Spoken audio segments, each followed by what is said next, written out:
ঘৰত যদি ফেঁচা আহে জীৱনত কেতিয়াও এটা ভুল আপুনি নকৰিব যদি এই ভুল আপুনি কৰে মহা বিপদত পৰিব জীৱন ধ্বংস হৈ যাব ঘৰত ফেঁচা আহিলে কিহৰ আলামত কিহৰ লক্ষণ আল্লাহৰ ৰাসূল সাল্লাল্লাহু আলাইহি ওয়াসাল্লামে হাদিস শৰীফত এই সম্পৰ্কে কি কৈছে ঘৰত ফেঁচা আহিলে কি হয় আজি আমি ধুনিয়াকৈ জানি লম মোৰ প্ৰিয় দিনী ভাই বন্ধুসকল মোৰ অতি শ্ৰদ্ধাৰ মা আৰু ভনীসকল কথাখিনি বহুত গুৰুত্ব সহকাৰে শুনিব কিয়নো আমাৰ জীৱনত আমি নাজানাৰ কাৰণে কেতিয়াবা ডাঙৰ ডাঙৰ গুনাহ কৰি লওঁ যাৰ কাৰণে আমাৰ জীৱনত অৱনতি আহে বিভিন্ন ধৰণৰ পেৰেশানি বালা মুসিবত বিপদ আপদবোৰ আহে জীৱন অশান্তিময় হৈ যায় আমাৰ ইহকালো ধ্বংস হৈ যায় পৰকালো ধ্বংস হৈ যায় আল্লাহ আৰু আল্লাহৰ ৰাসূল আমাৰ প্ৰতি নাৰাজ হৈ যায় মোৰ প্ৰিয় দিনী ভাই বন্ধুসকল মোৰ অতি শ্ৰদ্ধাৰ মা আৰু ভনীসকল এই বিশ্ব ব্ৰহ্মাণ্ডত বসবাস কৰা এই কায়নাতত বসবাস কৰা সকলো প্ৰাণী আল্লাহ ৰব্বুল আলামিনৰ সৃষ্টি হয় আল্লাহ তাআলাই সকলোকে সৃষ্টি কৰিছে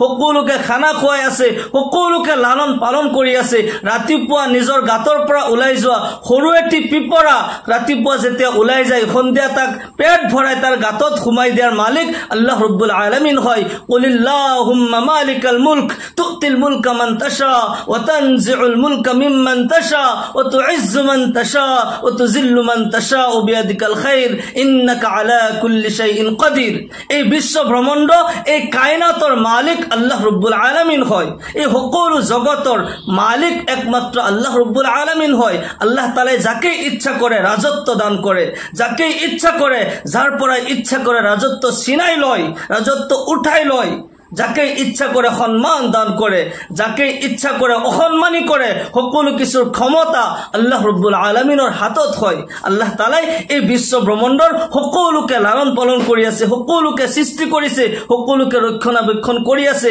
এই জগতৰ সকলো প্ৰাণীতকৈ শ্ৰেষ্ঠ মৰ্যাদা আল্লাহ তাআলাই মানৱ জাতিক দান কৰিছে আলহামদুলিল্লাহ আল্লাহ তাআলাই আশৰাফুল মখলুকাত হিচাপে মানুহক সৃষ্টি কৰিছে মানুহ জীৱ শ্ৰেষ্ঠ প্ৰাণী হয় আল্লাহ তাআলাই সকলোতকৈ বেছি মৰ্যাদা দান কৰিছে আৰু মানুহৰ বাহিৰে যিমান মখলুক আছে যিমান প্ৰাণী আছে সকলো প্ৰাণীক আল্লাহ তাআলাই মানুহৰ উপকাৰৰ কাৰণে সৃষ্টি কৰিছে সকলো প্ৰাণী মানুহৰ কিবা নহয় কিবা উপকাৰৰ কাৰণে ফায়দাৰ কাৰণে আল্লাহ তাআলাই সৃষ্টি কৰিছে ফৰ এক্সাম্পল আল্লাহ তাআলাই সাপ কিয় বনাইছে সাপ কিয় সৃষ্টি কৰিছে সাপটো মানুহৰ শত্ৰু হয় মানুহক যদি ধ্বংস কৰে এজন মানুহ মৃত্যু পৰ্যন্ত হৈ যায়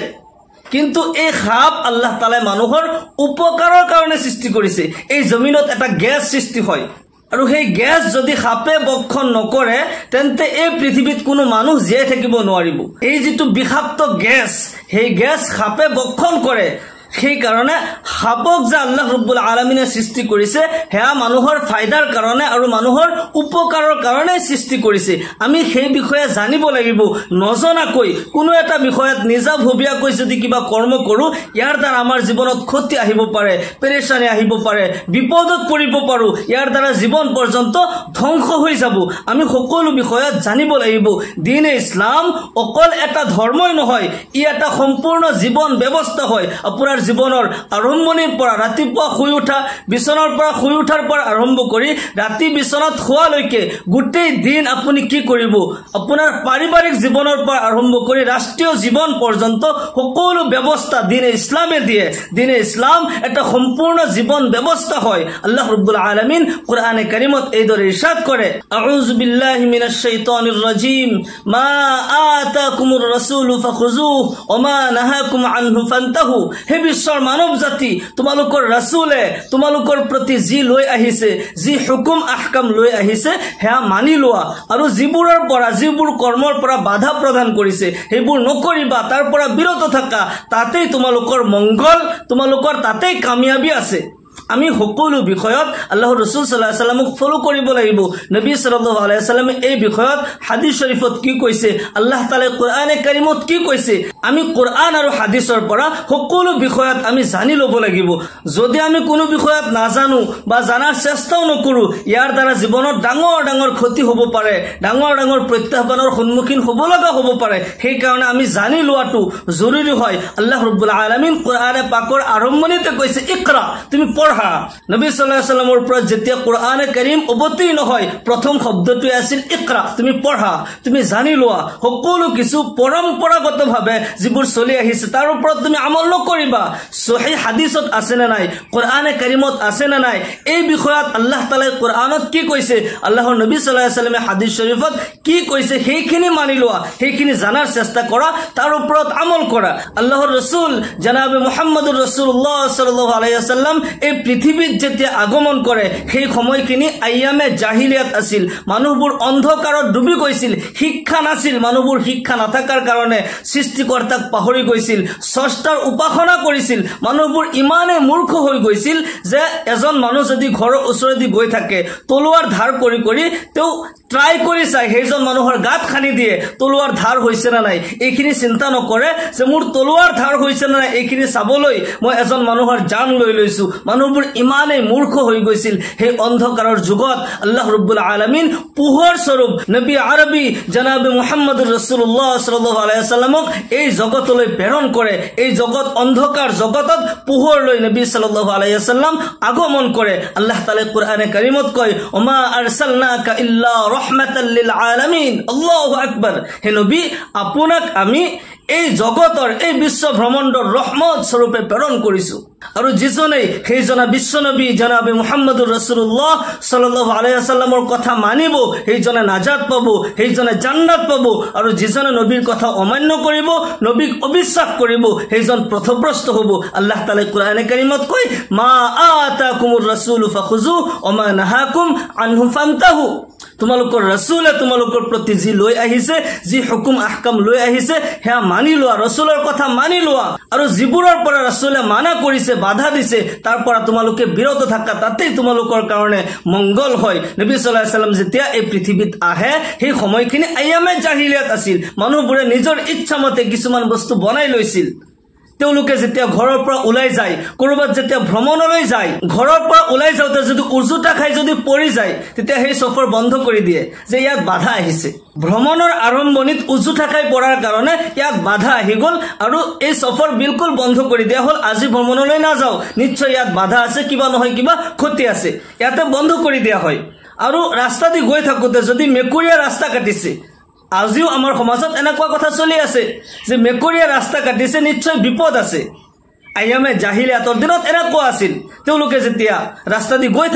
গৈ থাকোতে মেকুৰী যদি ৰাস্তাৰ খুফালৰ পৰা বাওফালে যায় তেন্তে ঠিকে আছে আৰু বাওফালৰ পৰা যদি খুফালে যায় তেন্তে ইয়াতে বিপদ আছে তেওঁলোকে সেই সফৰ বন্ধ কৰি দিয়ে ঘৰত যদি ফেঁচা আহিলে নিশ্চয় বিপদ হয় যেতিয়া কোনো মানুহ মাৰ্ডাৰ হয় কোনো এজন মানুহে আনজনক মাৰি পেলালে আৰু যিজন মানুহক মাৰিলে তেওঁৰ কবৰ দিয়া হল আৰু এই কবৰৰ পৰা মাজ ৰাতি এটা ফেঁচা ওলাই আৰু ফেঁচা ওলাই পিয়াহ বুলি কান্দি থাকে তাৰ মানে প্ৰতিশোধ ল'ব লাগে যেতিয়ালৈকে তাৰ প্ৰতিশোধ লোৱা নহয় তেতিয়ালৈকে মাজ ৰাতি সদায়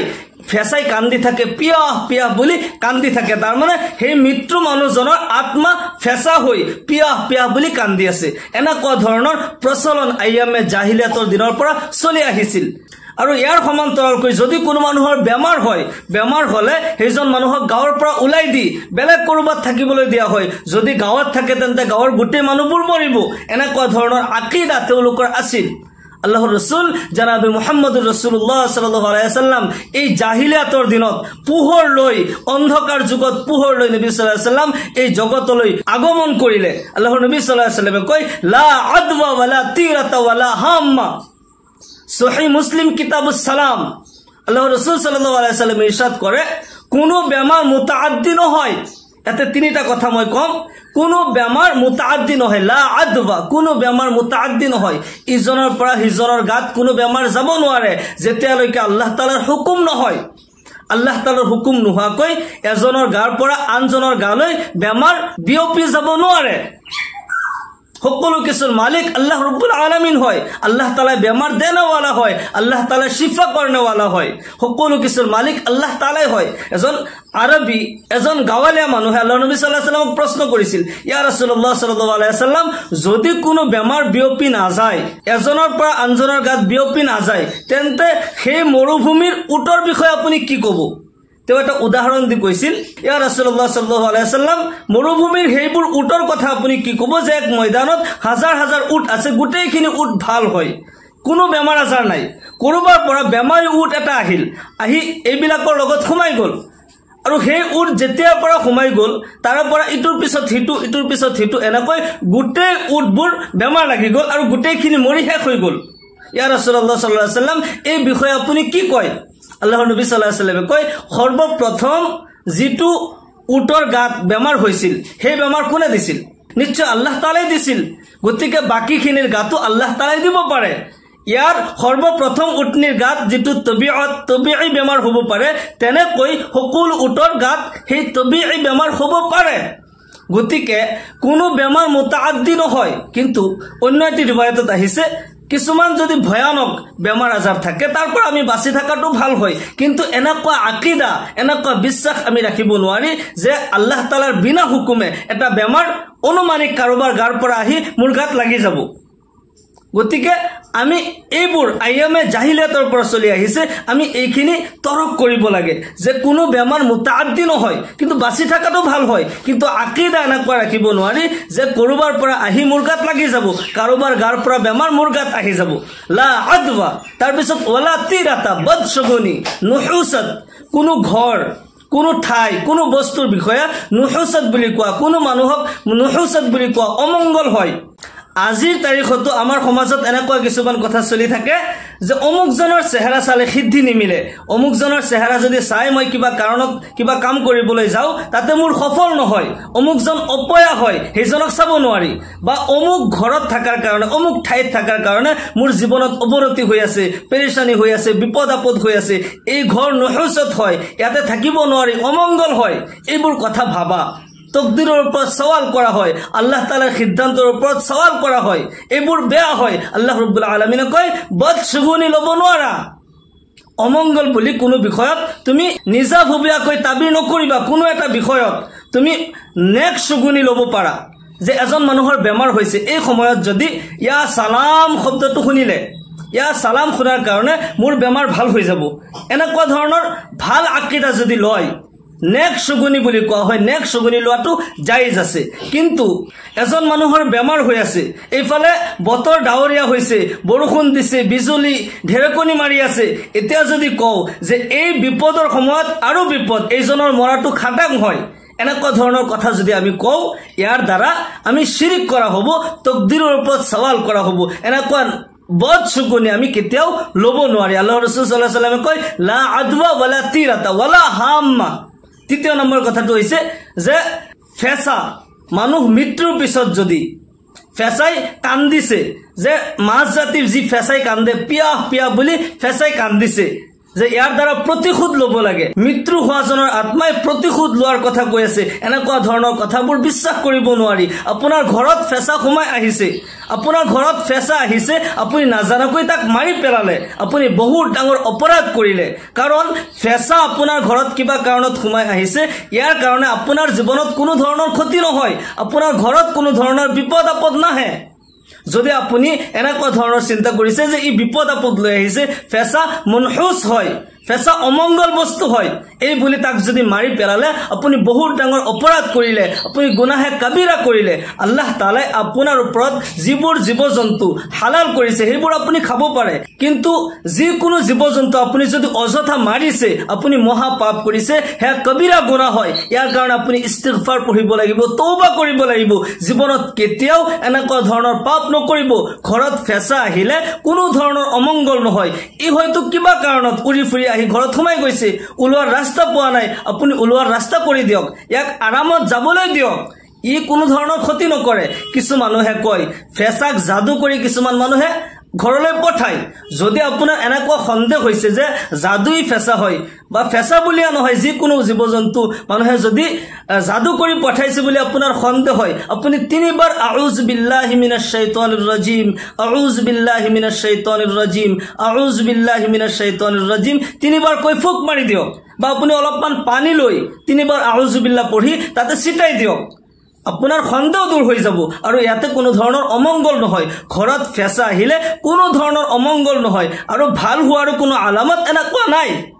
গতিকে যদি কিবা জন্তু কিবা জীৱ জন্তু আপোনাৰ ঘৰত সোমাই আহিছে আপুনি তাক ওলাই দিয়াৰ ব্যৱস্থা কৰি দিয়ক কিন্তু ইয়াৰ দ্বাৰা বদচকুনি লোৱাটো আপুনি অমংগল হোৱা বুলি আপুনি আকীদা কৰাটো বিলকুল নাজায়েজ আৰু হাৰাম হয় তকদিৰৰ ওপৰত সৱাল কৰা হয় আল্লাহ তাআলাৰ ফয়সালাৰ ওপৰত সৱাল উঠোৱা হয় গতিকে এনেকুৱা ধৰণৰ আকীদা কোনো মুছলমান কোনো মুমিনে ৰাখিব নোৱাৰে ঘৰত ফেঁচা আহিব পাৰে তাক আৰামত ওলাই দিয়ক ই কোনো ধৰণৰ ক্ষতি লৈ কোনো বিপদ আপদ লৈ আপোনাৰ ঘৰত আহা নাই আপুনি যদি কিবা সন্দেহ কৰে যে কিবা জাদুই ফেঁচা বা কোনোবা জাদু কৰি মোৰ ঘৰলৈ পঠাইছে এনেকুৱা সন্দেহ আপুনি কৰিছে কিন্তু এইবোৰ কুৰআন আৰু হাদিসত কোনো আসলিয়াত নাই যে কোনোবাই ফেঁচাক জাদু কৰি পঠাব পাৰে গতিকে এইবোৰৰ পৰা পৰহেজ কৰাটো আমাৰ অত্যন্ত জৰুৰী হয় আল্লাহ ৰাব্বুল আলামিন আমাক সকলোকে দ্বীনৰ সহি সমজ দান কৰক সকলোকে ইহকাল পৰকালত কামিয়াবি দান কৰক সকলোকে আল্লাহুম্মা আমিন ওয়া আখিৰু দাওয়ানা আনিল হামদুলিল্লাহি ৰাব্বিল আলামিন আসসালামু আলাইকুম ওয়া ৰাহমাতুল্লাহি ওয়া বাৰাকাতুহু